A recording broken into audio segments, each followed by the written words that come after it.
Yeah, well, it's airline tickets to get to tournaments. Yeah. Although it's fun, I gotta admit, it is fun. We've got about a minute or so left. What do you even deal? I'm gonna go back and remind you.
All right, good afternoon, everybody.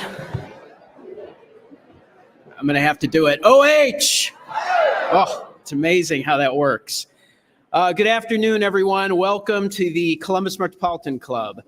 CMC explores public policy issues, current events, and lessons in leadership at forums just like this every week.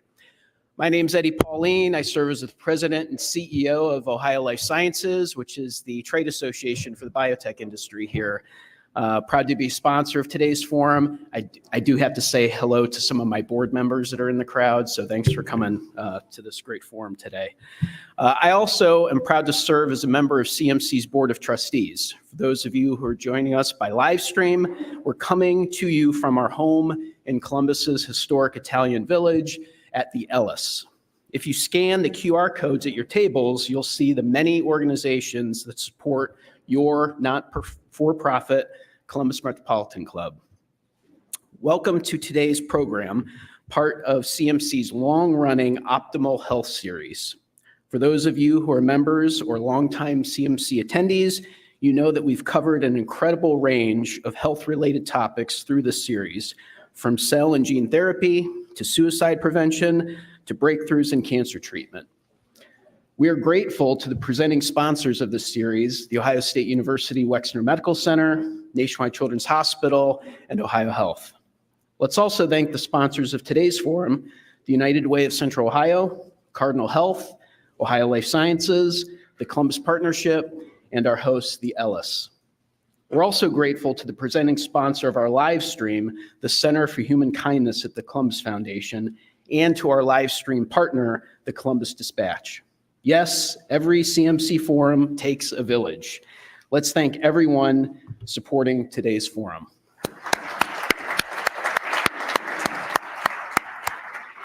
So again, welcome to today's forum, The Future of Healthcare. Columbus still may be working toward an overall identity as a city, but leaders in healthcare have already put the region on the globe as a worldwide hub for health. Our region is now home to 4 major hospital systems and a growing number of global leaders in therapeutics and medical technology.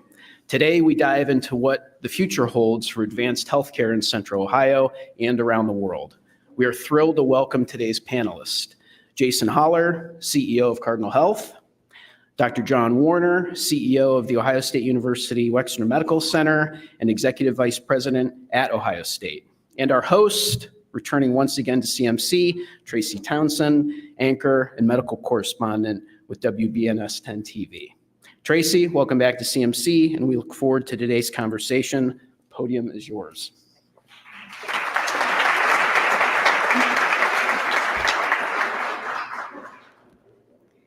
Good afternoon, everyone. Oh, the fun-sized lady has to get the mic just right. Okay.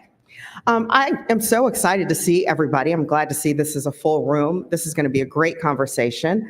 I want to say thanks to the CMC for inviting me back. It means that I did a pretty good job last time, and they trust that I won't embarrass them or myself. So that's really good. Doug, thank you so much, because we need producers in the TV news business if this doesn't work out for you. Everything is always so well executed. So I'm looking forward to the conversation, especially with these two gentlemen. I've had the pleasure of interviewing one, Dr. Warner, good to see you. And Jason and I had some really great conversation about, can I say the brand name? Can I tell? Fox in the Snow? We bonded over cinnamon rolls and such. So this will be a great. Yeah, let's just say I didn't have a whole bunch of my lunch here because I had a little bit of a detour on the way over. Yes, that's a good detour. Good detour. I wanted to kind of start there because for many people here today, you'll recognize that these gentlemen are relatively new to their respective roles. And Jason, you became the Cardinal CEO in 2022, and John, you took over at OSU Wexner Medical Center in 2023. Complementary organizations, but also pretty different. You can decide which person will take this first, but tell us about your organizations, how they're alike, how they're different, and how you work together. Yeah, it actually may be better if I started out because there's some infrastructure for the overall healthcare industry that I can start with, and then that I think plugs in nicely to OSU. So when you think about Cardinal Health, the simplest way at the very highest level to think about it is that we are very much the infrastructure behind a lot of the healthcare industry. Now, that's the easy, simple way of putting it. Another way to think about it is we connect all the way from the clinical to the operational end of healthcare. So all the way from the innovators, the manufacturers of product, then we take it from there, pharmaceutical, medical supplies, all the way to the end customer, which in some cases is actually the end patient, but it's often customers like OSU, healthcare systems. It can be, for us, really any pharmacy. So in fact, our largest customer is CVS, retail pharmacies, but it can also be the small independent community pharmacies. But that breadth where pharmaceutical and medical products across that spectrum is really where we play, and then we work with each of those customers. The other way to think about it is everything that we do is effectively down to safely, securely, and efficiently delivering those products. It's more than just picking up a product and moving it over to where it needs to go. When you think about pharmaceutical products especially, there's a lot of regulation, a lot of control. So the safety side, certainly you as a patient want to know that it came straight from the manufacturer, that there was no intermediary between. We are the intermediary, work entirely hand to hand with the manufacturers, the big pharma, and then the customers that in the health systems that guarantee that there's no gap in that supply chain. The securely side of it is to make sure that those drugs don't get into the wrong hands in the opposite direction as well. So we protect that both directions. Then the last part is, of course, efficiently. We know that healthcare is expensive. We know that it is always a challenge from a cost perspective. And so our role is to take our leverage, our size, our scale, and that expertise to make sure that we very cost effectively get those products into the hands that needs them, as well as the service levels that are needed to solve their problems. Thanks. It's so Jason, I met very early on, and after my arrival to Columbus, we've been partners in many of these things with Cardinal Health and throughout my whole career. And so there is a lot of interplay between the work that we do together. I think of, and so I'm at the Wexner Medical Center, an academic medical center, and to me, I think about our work kind of in three very tightly integrated missions. First of all, we provide care and service to patients and families throughout Central Ohio and beyond. And so the care that we deliver and the way we deliver that care is our core mission. We're here to care and serve for patients and families. Those missions are supported. That mission is supported by our other two missions, which is medical research. We're like to think of ourselves as being on the very forefront of innovation and research into the most pressing medical problems of today. And so the work that we do is not only, and then that encompasses everything from basic science research at the bench to clinical research at the bedside, what we're now calling implementation science, ways to think about improving the lives of people in communities, and also the study of populations as well. And then our third mission is really training the next generation of healthcare providers. And that's not just doctors, particularly at a place like Ohio State. That's all the members of the team. That's nurses, therapists, social workers, you name it, all the members of the teams that now care for patients. That, to me, is the biggest change in my 25 years or so of academic medicine, is that I call them now reactions or interactions in parallel as opposed to interactions in series, so people are coalescing around patients and families in ways. So that's how we work. All those missions are tightly integrated. Each one of them depends on the other. Research drives the innovation that leads to improvements in patient care. The work that we do in training the next generation of providers also contributes to these high-performing teams that really are transforming the way that we deliver. So that's a short list of what an academic medical center is to me. And so we heard a bit about how your missions are focused and a bit how you're different. I would say that your organizations, Ohio State, 24,000 employees, Cardinal, 46,500. Wow. So how do you lead these organizations? And do you know everybody's name? Well, I don't know everybody's name. That's the biggest change for me. I spent 20 years in the last organization where I was at in Texas, and I knew a lot of names, and so here that's been challenging. But I'm getting better. I think leading a big organization like each of us do is a lot of fun. Because of those three missions. I think the most satisfying part of the job is being intricately involved in all three. The care and delivery of healthcare, training the next generation, and also sort of being involved in sort of making sure that the right culture exists for real innovation and research. And so I think of myself as kind of conducting the orchestra. And so the key is to have people playing the parts well, to have the talent in the room to make great music together. And then my job is really making sure that people have the environment to learn and grow, to advance those best ideas, and then making sure that everything we do ends up in improving the care and service that we have of patients. So it is a big job, but it's a lot of fun. It's every day is different, every hour is different, and so it's really a fun thing to be part of. John said fun a lot more times than I will. I get a lot of satisfaction out of my role, but it's also a very challenging industry, very challenging business, but we're very proud of our role within that. I think simply put, and I think there's a lot of correlations to what I'm going to say and what John just said. I think you start with the strategy and the vision. I've only worked for large organizations. This is probably about average in terms of the size of the companies I've worked for. And in each case, when you have that many people throughout the world, we operate in over 30 different countries throughout the world, and they need to know where they're going. They need to know where we're going. You got to start with that vision, that strategy, and you just have to pound it in every single day to be consistent with those messages. But that's the highest level, and that's certainly not where we stop. We then have to cascade that down into plans, actions, and then hold ourselves accountable with KPIs and metrics to follow that each and every day. But it really does start and end with the people. So my role is certainly to make sure that vision is straight, that the plans and actions are in place, and we're holding ourselves accountable. The other key thing that I think is very consistent with what Dr. Warner just talked about is we have to have the right people in place, the right team in place. I think any business, even if you're a 5-person outfit, that one single president, whatever you want to call that person at the top, they're not going to be successful if there's not the other 4 that are working hand in hand with them. As you can imagine, with 50,000 people, it's even more important that you have the right people that are choosing the right people that are choosing the right people all the way through the organization. And it has to be very much customer-centric, customer-focused.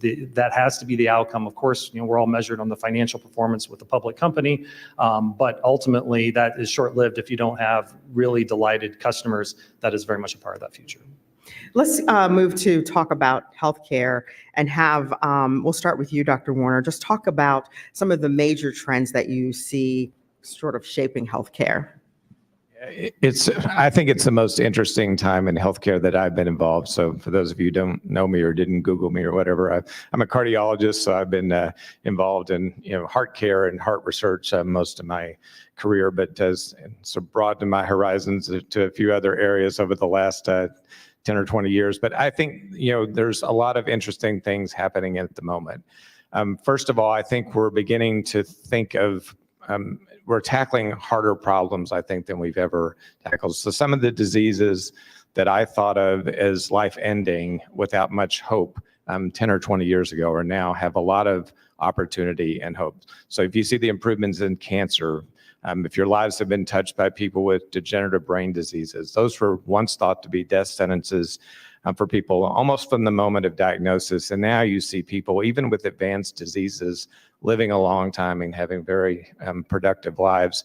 That's because I think we're beginning to make some real advances in terms of things like really understanding the underpinnings of those diseases, not just the what's right in front of you in terms of whether it's a cancer diagnosis but also the risk for certain things. So if I had to predict kind of where medicine is going, things like gene therapy are making amazing progress quickly to be able to not only sort of deal with the impact of a certain health problem, but to actually change the body in a way that might be able to either mitigate the impact or perhaps even prevent it. And so those types of things. We understand metabolism in a very different way than we did even just 5 or 10 years ago. So you're helping the body's immune systems and metabolic components sort of fend off diseases or perhaps even eliminate them. So things like immunotherapy, if you've heard the words. So things are going very quickly. So I think this is likely to be the most rapid period of change that I've experienced in healthcare, because I think we're beginning to understand things like genetic code in ways beyond just sort of understanding what the gene is, but actually what it's doing and how we might manipulate the outcome. So I think it's going to be a really inspiring and innovative time. The other thing I would say is, we're understanding risk in a different way. So there is this moment where people move from wellness to being at risk for a health problem. So we call it sometimes transition from wellness.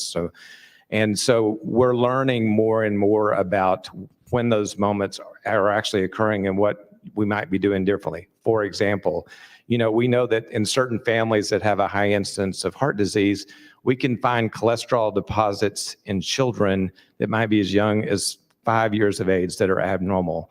So if you were able to ascertain that, you might do things differently with your children. They might exercise differently. They might eat differently. You might intervene earlier. So this idea that we're beginning to understand risk earlier in life so we can intervene and prevent those types of problems, I think is one of the more exciting areas of medicine. I think that's one of the most fascinating studies, because it probably could change how you educate them. Maybe they're not going to be playing video games so much, for example. Do you want to add to that? Welcome change, I think, as someone who has two kids that did a lot of that. Yeah, I'm glad I'm Kane's second, because I can just say what he said.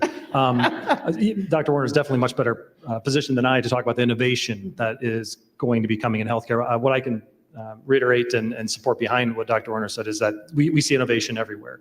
It's clearly going to happen. It's clearly happening. The other thing that is clear about the healthcare industry is a bit of just demographics, right? So over the last 15 years, the number of Americans that are over the age of 65 have increased by 50%. That creates a whole burden and challenge to the healthcare industry. It creates a lot of opportunities as well. And that number will continue to increase for the next 40 years, where it will increase another 50%. So that is a requirement upon the industry to continue to grow, not just with the innovation, but with just the sheer volume. Why 65 is important is that's kind of a psychological threshold where the need for care just continues to increase or increase even greater. What I can talk about separately and independently then from innovation about where healthcare is going is the sites of care. That is also going to continue to evolve. More and more people choose when they can to get their care at home or through more of an ambulatory surgery center or something that's a little bit closer to home, a little bit less big hospital-like, but it's still needing the innovation and the expertise that comes from the larger healthcare systems when there's a more of an emergency type of situation. So that site of care into the home will continue to be a trend. Innovation in other ways, like with data, I think it's embedded in a lot of what Dr. Warner talked about about, but our ability to take data and analyze it and use it in different ways, not just with the physician and in a very clinical setting, but also literally through the data files that go between the different pharmacies and the different physicians and the different healthcare systems. That information can be used in many different ways to then help provide that content and that context to the pharma manufacturers to know where those trends are going. And that just opens up a lot of other kind of bigger picture opportunities for the industry. Along that line of medical technology, sometimes I feel like we're in a movie. Things are moving so fast, or I have to reread what we report. Jason, I wanted to have you talk about some of the greatest advances you've seen in the past decade in terms of, medical technology. Your eyebrows, like, Me or you. Well, I've been in change it up healthcare a for little 4 bit. years, so I'm going to go back for, but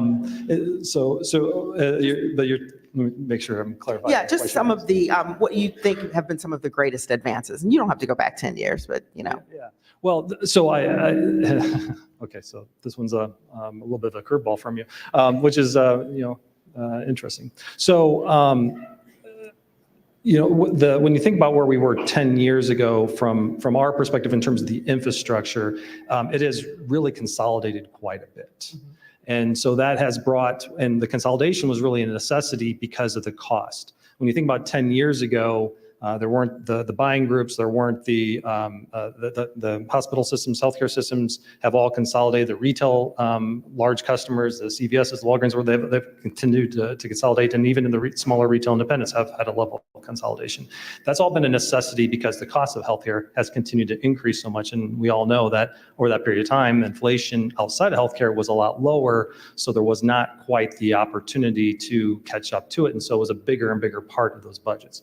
So the industry has changed a lot in terms of how it maneuvers through to the affordability that is necessary for that.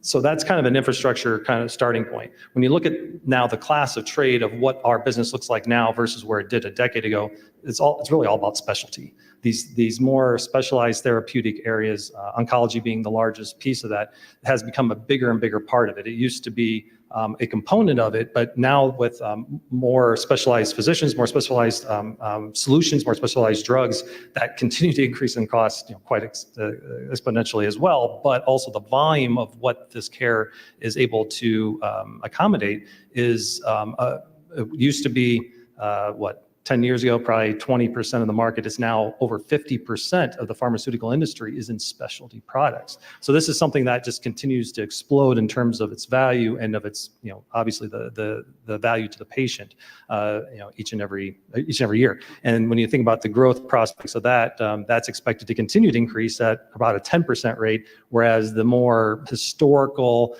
non-specialized areas in the typical acute setting would be in the low single digits. So you have this continued divide on more and more specialized products that require more specialized handling, temperature control, special handling, and of course a much higher cost that then is very challenging for those that have to figure out ways to pay for that. Dr. Warner. So I think about sort of three things. One is imaging, the technology around imaging. What we see now is so different than what we saw 20 or 30 years ago. The level of detail that we work at with CAT scans and MRIs, molecular imaging, all these types of things allow us to think about diseases and treatment options differently. And the pace of innovation in that space is only accelerating. So yeah, back, when I started, it was mostly x-rays. I mean, there were CAT scans, but they were pretty blurry. And so you didn't always know exactly what you were looking at. Now the level of detail that we work at is truly amazing. And it's helping us understand the body and the diseases we treat very differently. The second would be what I call minimally invasive procedures and surgeries.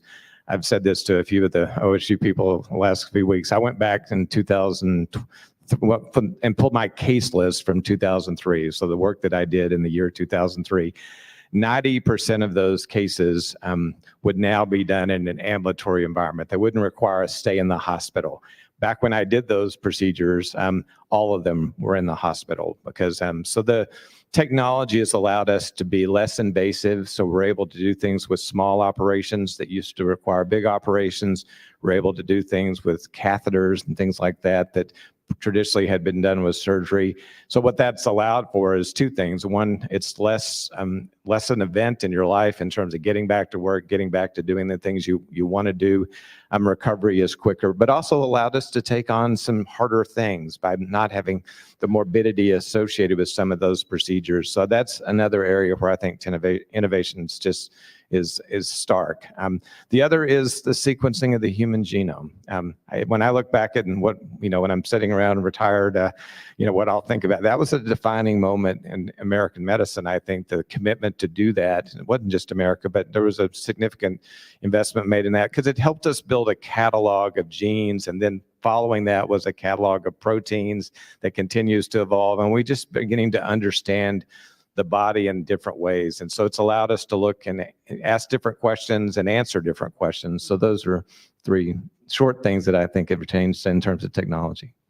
So one of you mentioned the age 65, and I know this doesn't apply to anybody in this room, but we're all getting older. What are the healthcare implications for our aging population here in Ohio? I can start, sir.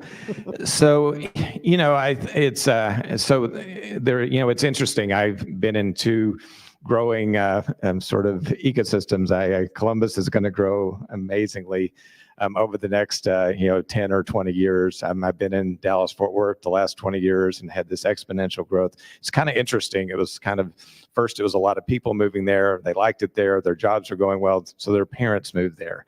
And so we saw this really interesting trend about sort of the population evolving. I think that's what will happen in Central Ohio as well, as we'll continue to see a population of parents and grandparents moving to Ohio as the ecosystem grows.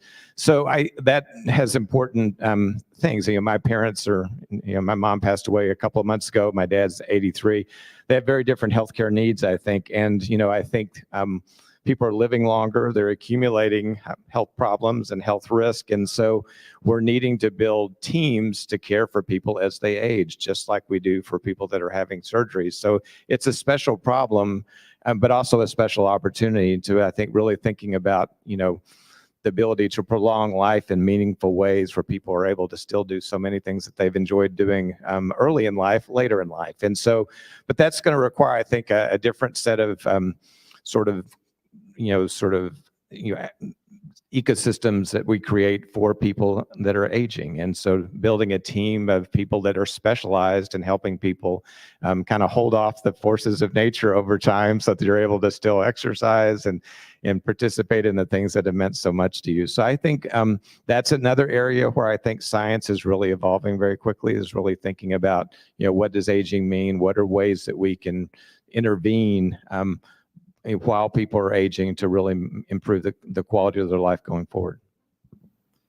Yeah, the only thing I would add is, back to cost, right? That this is great, right? We all get to live longer, but as we get older, the costs are exponential as you go, and there are fewer younger people to help pay the taxes that are necessary for us to get there. So that's a component that will be out there. And again, it's just math, because we know how many people that are going to be this age at that point in time. The only other aspect I was going to add is just the healthcare profession, healthcare workers. When you think about this bolus of people that are older and need that care, what we've seen, especially over the COVID period, and to some extent still today, it's a profession that isn't as greatly sought after as it once was. That is that's a challenge for the industry, as there's more and more people that need the care, but are there going to be the number of healthcare workers necessary to get there? Back to a different type of technology, a different type of point with this is we talked earlier about data and technology being an opportunity to help understand where there may be some opportunities to serve that patient. The other part of technology is through automation and through other ways in which we can, as an industry, can work together. One of the things that we always do is think about our process combined with our customers' process to figure out if there's a way to make their jobs easier, more kits, more ways to allow that healthcare professional to take or find our product through inventory management systems or whatever it may be, so that they need fewer workers and healthcare professionals to serve the patient. So we're going to have to be more productive to be able to solve that problem. We said math problem. The journalist in me almost had a moment. What should we do about our kids who are in middle school and high school? I mean, we need to talk to them about career opportunities, perhaps, in either of these. your thoughts on where we're going to get these healthcare workers that we're all going to need as we're older. Well, yeah, you need to go that first. That's a tough one. I don't have any silver bullet answers to that, right? This is really about education. Maybe it's because it's top of mind because just this morning I spent the time with the Junior Achievement team here. I'm on the board of Junior Achievement Central Ohio, and it's organizations like that that really give our young people that are still in middle school, high school, a better understanding of what the opportunities are out there. So I'll say Junior Achievement one more time so that I get the call out for a great organization that really is out there trying to help kids understand that there's a lot of options beyond what maybe their parents are doing or what their neighbors are doing to really open their eyes so that they can help find those types of connections and opportunities. But that's just one example. There's a lot of great organizations like that, but it does need to come through education early on in life to know that that is an option. You try to do that, later on. I think that's just a real challenge because it is one of those things where I think that's what we saw during COVID is that it just wasn't a perfect fit for some people. It was like good enough because the pay was good compared to other professions. And then when the local warehouse started raising their pay, they realized, oh, well, maybe I can do this, maybe a little bit easier work or less invasive type of work at a similar pay. So you need to find people that really want to do this. And to do that, I think you got to find them earlier in their careers. Yeah, it's a great question. I think it's the biggest business risk that we have right now as workforce, because we just talked about more people needing healthcare. Everyone's living longer. They're going to have more healthcare needs. And yet at a time when we don't see the workforce growing at the same rate that the medical community is growing and the need is growing. So, I think about that a lot. My kids are not doctors, but they're both sort of in healthcare. My son works for a medical software company. My daughter works in the marketing and communications department of an academic medical center in Texas. And so I listen to them a lot, but I think their story has to be a story for a lot of us, which is they become interested in medicine and like being part of that environment and learning and growing. And I think a lot about ways that we can continue to do that better, and particularly, obviously now I think about with a very Buckeye focused lens, think allowing people to change careers within medicine to continue to evolve. And so, one of the more satisfying things I worked on in my life was having environmental services workers trained to become surgical technicians. So they were able to take a $30,000 a year job, cleaning hospital rooms or cleaning operating rooms, and then become a surgical technician or assistant, making $70,000 or $80,000 a year. So it's life-changing, but also kind of continuing their own professional progression and learning more components. We're doing that with Columbus State at Ohio State, where we're training students at Columbus State to become surgical technicians in the Ohio State ecosystem in partnership. I think those kind of things have to be front of mind for us as we think about growing the workforce, is to kind of keep people in the family, but learning different things to do and that. The other is getting to people sooner. I think, being with elementary and middle school students is really important to plant the seed. I didn't always think, I'm not one of those kids who decided to be a doctor early. Until my sophomore year of college, I was going to be a forest ranger. I'm serious. You can look at my transcript. I got the proof. I caught more bugs than I did and took chemistry classes. But I think back, what inspired me to begin to think about it was involvement that I had in middle school and early in high school, when people took an interest in me and began to kind of gently have me think about, a career in medicine and how that might be rewarding. And it turned out to be the perfect choice for me. But I don't think that would have happened if I'd not had some experiences with people that were leaning, sort of gently sort of guiding me towards a career in science or medicine. So we've got to get kids interested in this career field and then continue to cultivate those interests as they move and as they grow up.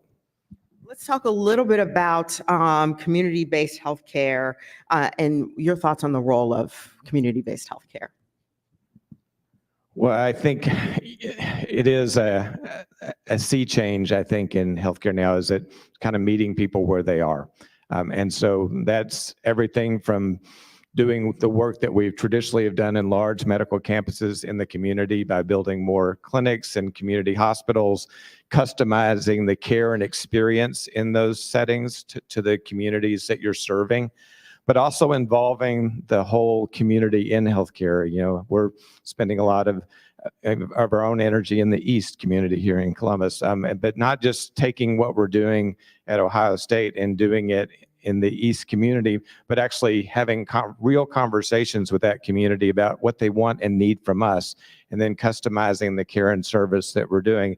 That, I think, is the most important part of the work, is having the conversations about how we might improve health and well-being together, and then building those partnerships so that we're all working, because health is a dominant part of all of our lives, no matter what you do for a living, no matter where you live. And so I think that is a big piece. And as an academic medical center, I feel that's one of our primary responsibilities, is not only being part of those conversations, but also being stewards of those conversations in the community. Do you want to add? Because I was going to go for another question.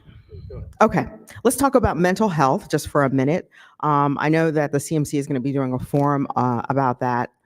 Can you talk about how your organizations, what your role is in mental health? We've talked about the community and aging, and I feel like this would be a really good time to talk about mental health issues, because we've seen that play out in so many different facets.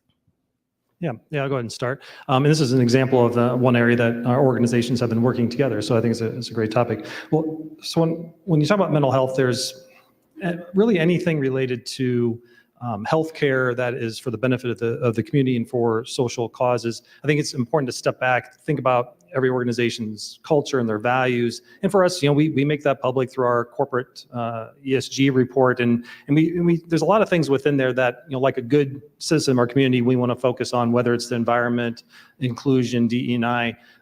But it also gives us an opportunity to really lean in on areas where we have an opportunity to make even more of an impact, because we're in the healthcare industry. So not only is it important for our community, but it's something that we should be an expert at. We should be able to bring on more resources and expertise, relationships, connections, to be able to make more of a difference.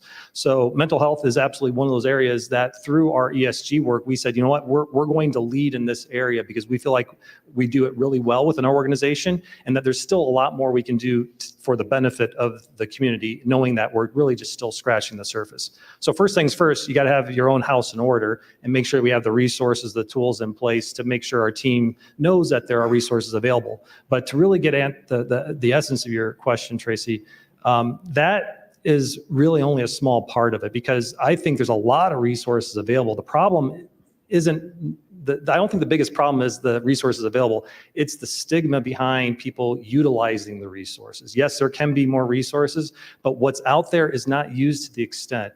One of the campaigns we have, and Ola, sitting over here, has helped us launch this as an organization. It's okay to not be okay, is what we talk about internal to our organization. We have campaigns around, mental health is a real thing. There shouldn't be a stigma to it. It is okay to not be okay. And you have all these resources and you shouldn't feel bad about using them. And so that stigma was the reason why we hosted a mental health summit with Governor DeWine at the Cardinal offices a little bit, maybe about last year sometime. And we had Dr. Warner and other key leaders through the community come in, and we had a summit on this topic to try to take away this stigma, but also to listen to each other as to what opportunities there may be for each of us to work together. And I believe Governor DeWine was looking for some budget opportunities at that point for some initiatives within the state, and it spurred some interesting actions from there. One thing that we've done as organizations since then is we've launched basically a training program. It's a 6-week course for healthcare professionals to come into our offices to provide some awareness to this topic and some tools to help them, not just for themselves as a healthcare worker. Mental health is a problem for them because of what they have to deal with and work through every single day, but also so that they can help their patients in different ways. So it's still in the earlier stages, but it's initiatives like that to get that message out there, get people the tools, but also to make sure that the awareness, that the stigma should be something that we address. And that's how Jason and I met, was at this symposium with the governor, and I've learned a lot from Cardinal Health and the work that you're doing in the mental health space. I would add on to what Jason said. I think as a leader, your responsibility is to do just what you said, to remove the stigma. it still exists in workplaces, and it shouldn't. I mean, when someone gets cancer or is in an accident, we all spring into action to help them. Mental health is simply health, and so we ought to approach it the same way and build a culture in our workplaces where it's okay to ask for help, okay to receive it, and that we're all coalescing around people in the same way that if someone's diagnosed with cancer. And so we've got some work to do there. I also think as an academic medical center, we have a responsibility to study it. That we know less about mental health than most of the diseases that I've talked about earlier today. So Governor DeWine's been a strong proponent of that. When many of you have heard about the SOAR study, the State of Ohio Action and Resilience work that we're doing, looking prospectively at families across the state of Ohio, studying those families to understand who might be at risk for mental health issues down the road and finding ways to intervene sooner. One of the big components of this work, the State of Ohio Adversity and Resilience, two different SOAR words there, is going to study 1,200 families longitudinally in Ohio, about 3,600 members of those families, to really understand them and to understand risks that they might incur early and how we might do that. And that's not just socioeconomic risk, that's imaging people, that's collecting blood so we understand, look at biomarkers that might predict diseases, and also imaging them in ways that we can study them and their brains in ways that we might predict. That in cardiology has been the most transformative thing. So if you follow cardiology, there's been 3 or 4 of these longitudinal studies over the last 50 years that have defined what's a normal cholesterol, what should your blood pressure, what should it be, how much should you exercise, who needs a stress test, all those kinds of things. We've done nothing prospectively like that in mental health. This is the opportunity to do that, to understand who's at risk and what they can do to mitigate that risk. I get to ask one more question before we turn it over, and this one's going to be a real tough one. You guys are both these leaders of these massive organizations, global relations. We want to know what inspires you. What are you reading, watching, listening to that the rest of us should know about? What inspires me more than anything is the mission-driven aspect of what we do. Sometimes you get lost in the day-to-day of firefighting and all that, but at the end of the day, there's so many healthcare professionals that rely on us getting the products to the right place at the right time. That's that extra oomph that gets you through the day.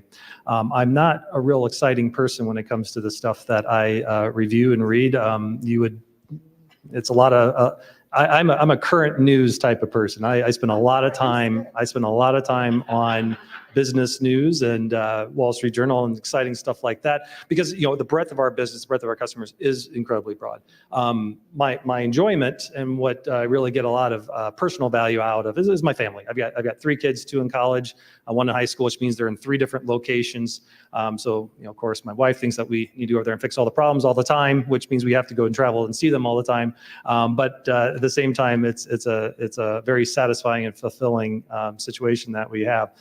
For fun, what I also like to do, and I've just picked this one back up, I dropped it for a while, is there's a book that I am reading just to try to at least attempt to answer your question. I think it's called Business Adventures, and it's an old book, actually. I think it was written in the 60s or 70s, and it's a story of a bunch of American business tragedies. I do like to learn from the mistakes that those before me have made, so that I never make the same mistakes, and that we all learn from that, because that's very much, things repeat. And whenever there's a new problem, you look back and say, well, was it really that much of a new problem, or was that just a little bit different shade of a problem that we had before? So that's what I'm currently trying to work through, but the hours seem to get short in the day. I always hate when people ask me that question. Nothing personal, Tracy, but it's because I'm really a boring human being. So, and I'm always thinking, how can I sound less boring? But I just am. But I can say what inspires me. I think for me, in healthcare, almost every day you hear of an outstanding outcome or an outstanding experience that someone had receiving that outcome. And that sort of keeps me going every single day, because it's all around me, the great care that's being provided, the dedicated people that are providing that care, and then the commitment to service that exists in our organization. I also love seeing students and residents as they're learning. see those lights come on when they really kind of get it and they understand something in a different way. And then also being around scientists that are really thinking about important problems. And when you see one of those things begin to click, and you realize the impact that it's not only going to have for that scientist and for his or her team, but also the impact that it could have on medicine, makes for a very inspirational job. I, like Jason, I like reading about leadership. I like to continue to learn. I'm finding myself reading more and more science each day, because the pace of change is so quick in science. I feel like in order for me to be involved in conversations, I have to learn more. So I'm reading more about genomics and, all these kind of nanoparticles, all this kind of stuff that I don't know much about. And so I'm trying to get more and more literate. But again, I think for the most part, I have the best job I could ever imagine because of the variety of interesting and smart and dedicated people I come into contact with every single day. Well, we appreciate you all answering that question. CMC, it's a tradition to take your questions. We'll get some questions from the live stream and some in-person questions. If you want to make your way to the back, Doug is standing back there. Come on down. You guys missed that because you're at work. That's a Price is Right reference, sorry. But we'll get your questions there. Doug, do you have a question from the live stream? Yes, Tracy, thank you. And I got that reference, but thank you very much. For those of you who are here in the room, I know you have lots of questions, so please do join me at the microphone. If you're watching online, please enter your questions into the chat. And please do keep in mind that great questions at CMC have two things in common. They can be asked in less than 30 seconds, and great questions end with a question mark. So here's our first question. What would you say to Americans who are or have become skeptical of vaccinations? All right. Well, start with the softball. Thank you so much. I think a lot about this because, for all of us, the experience during COVID had a lot of sort of ups and downs, mostly downs for many people. But I think about the beginning of COVID when, I used to come home from work. I lived in downtown Dallas, and you would see people on their balconies cheering for healthcare organizations for the first year and a half, and healthcare heroes and all that stuff, and then moving to a period of skepticism that was well illustrated in the question, and when people begin to question many of the things that were in front of them, and sort of what changed, and I don't have the answer, to be honest, so I'm going to start with the caveat there. But I think when I look back at sort of what I or my organization could have done differently, I think we probably overstated in many ways what we did know, and maybe understated what we didn't know, because this was an evolving period of time where I think we are still learning about a lot of these new science developments and technologies.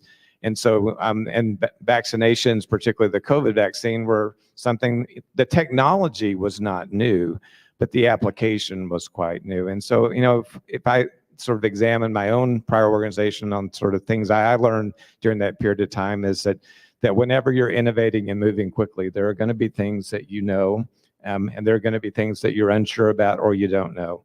And I think as I think about vaccinations, that's another area where I think we have to step forward and let people understand the data we do have, what we think the implications of those data are, but also be honest about the unknowns, because there are some questions that have been unanswered. So in general, I believe that the vaccines are safe and effective, but I also think just like anything, sometimes you don't know for the next 10 or 12 years what all the different questions that are still unanswered, what those answers are going to be, and being honest with people about that. And so when I hear the conversations, that's sort of one of the conclusions that I take from that. Hello, I'm Jeffrey Lemichuk with CareSource. So you talked about how technology in healthcare has improved our lives, efficiencies, economy of scales. In the economics and all other industries, when those come into play, costs go down. So why is healthcare so expensive, far exceeding inflation, if we've made those improvements? Yeah, another softball. So I can tell you that without a doubt, the healthcare industry has become a lot more efficient. So it's a very complex question. And the problem is there are a lot of different intermediaries throughout the step. This is something that even Congress is not able to answer, and they've done all sorts of RFIs to try to get at the essence of this. The one thing I would like to highlight more than anything else is we should be proud of the innovation that our large pharma manufacturers are bringing to the industry. That innovation is expensive. And just some of the things that Dr. Warner talked about before, it is getting into more and more complex, more and more innovative ways. The pace of change is very fast.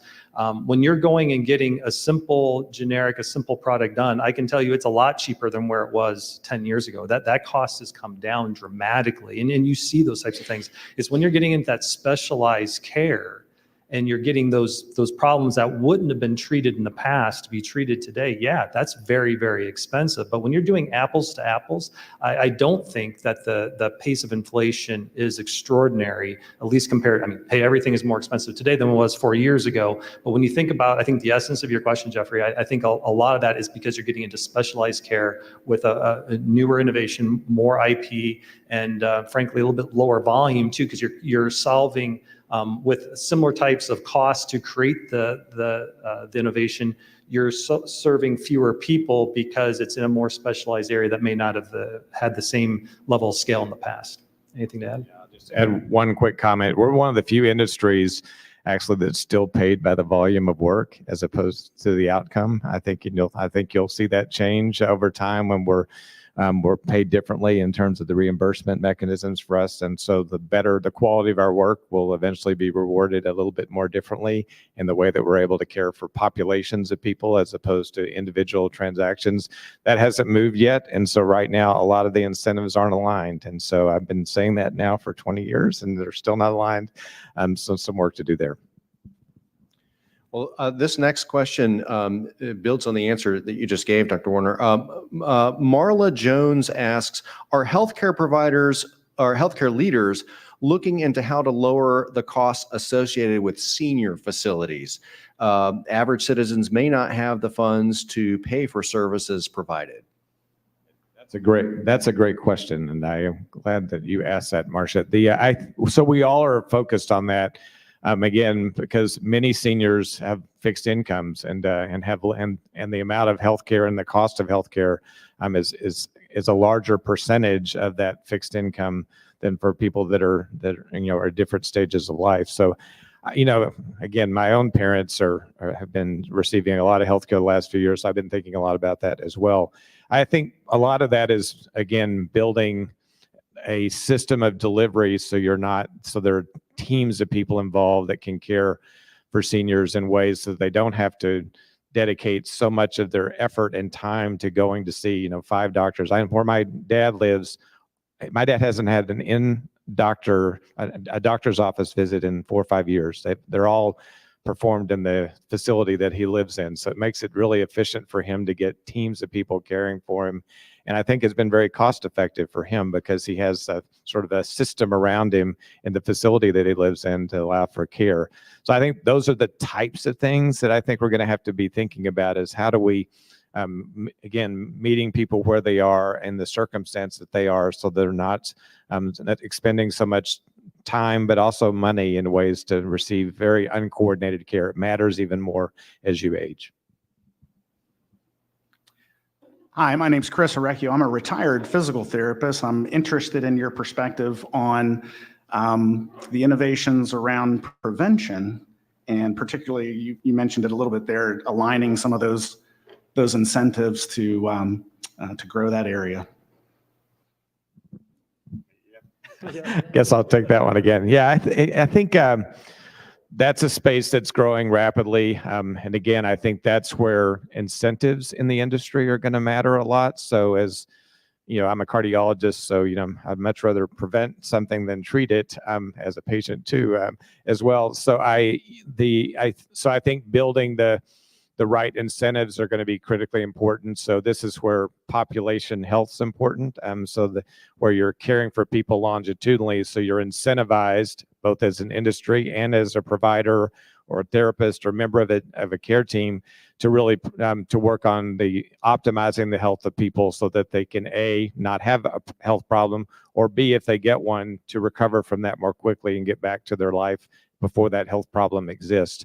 So prevention's a big space. It goes back to a little bit of what I said earlier, finding out who's at risk, first of all, because different people need different levels of attention according to that risk, but also building in the paradigm for people that prevention's important, and there's time dedicated for it. There's resources dedicated for it, and it's delivered in a way that's complementary to the care environments that exist now. Yeah, the only thing I'd add is that that's back to, I think, the conversation as well in terms of data and AI and how can, because when you have that relationship and with a doctor and you can have that type of dialogue and a little bit of a hand-holding to it, then that's fantastic. But to allow the system and the machine to identify risk areas that may not be evident to even a trained eye, that's where data more and more will at least provide tools for that healthcare worker to have a better understanding of what may be out there that they need to be more focused on. Thank you. We have about 2 minutes for one final question. Thanks again for the time today. Any opinions, suggestions on investments that the community, region, or state should be making in order to really cement Ohio, Columbus as sort of a center of gravity for healthcare innovation and care? So I'll say, so as the newbie to Columbus and to Central Ohio, first of all, this is a great environment for healthcare in general. And one of the reasons it's great is the collaboration. That doesn't happen in every large city, large community. The thing I love about this place, one of many things, is that the systems work together to make healthcare an asset for Columbus and for Central Ohio. A lot of big cities, it's kind of hand-to-hand combat around, what market share you have, all that kind of stuff. Not that we don't all think a little bit about that, but I think all of us are keenly focused on the fact that if we work together, that is a way to attract companies, to attract innovative businesses, and that making healthcare high quality and an asset for the community is critically important. That goes to the same space in innovation as well. With all these interesting and high-performing companies moving to Columbus and Central Ohio, how can we work together to leverage the talent that we have in all of our businesses to really improve health and well-being in meaningful ways? So, all these, Intel's bringing all these smart people, all these different subsidiaries that are coming with them. We'll have a lot of very innovative people that have been thinking about similar problems most of their career. So I think it's a real opportunity for Columbus and Central Ohio to step forward because of the ecosystem that's already in place where people like working together and really taking that to the next level as more talent enters the market. Yeah, I know it's not, the essence of the question was more of an innovation question, but from an infrastructure perspective, there's a reason why Cardinal Health is based out of here, why our largest distribution centers for most of our key businesses are here in Ohio. Just geographically, first of all, we're lucky in that regard. This is where we plant our flag, but it's also just centrally located to so many of our customers. So it's a natural place for us to be. And it's also a good business environment. And so I don't have specific asks in terms of where we're at, but I can tell you that the state, local representatives are always working with us in a way that I've lived and worked all over the world, all over the US. And I see it unique here where it's a large community, but not so large that we don't have really good understanding of what each other is looking to accomplish. So whether you're talking about innovation, you're talking about infrastructure, I do believe that our representatives here have an understanding of what type of positions, what type of investments, what type of infrastructure is necessary for us to be successful. And they're asking those questions to us, like, hey, what do you need to be successful? Our last two distribution centers in the last year or two were both here in Ohio. So we are adding more investments here because we see it as a good business environment today, and we have confidence that it's going to be a great business environment in the future. That predictability gives me the confidence to make big investment decisions today because I have to have that longer term foresight. This has certainly given me lots of notes for future stories. So good conversation. Eddie is giving me the high sign. I'm going to take my leave. Thank you.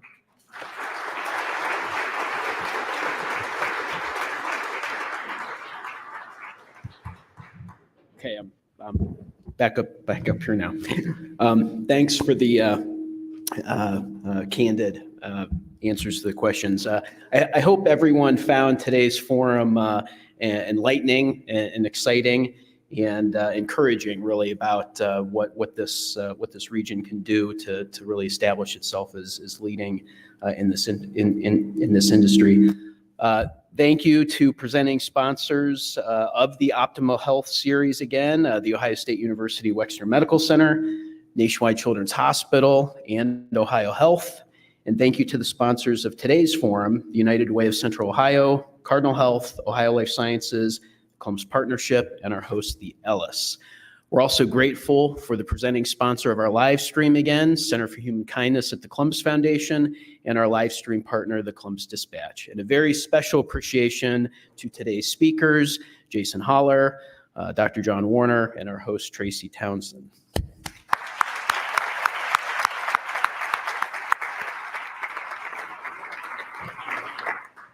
Please make plans now to attend next Wednesday's evening mini forum, Shaping Columbus, Influencers and the Power of Community Narratives. We'll host leading social media influencers for a happy hour conversation on how social media is shaping the identity of our city. Thank you again, everyone. We could not do this without you. Have a great afternoon.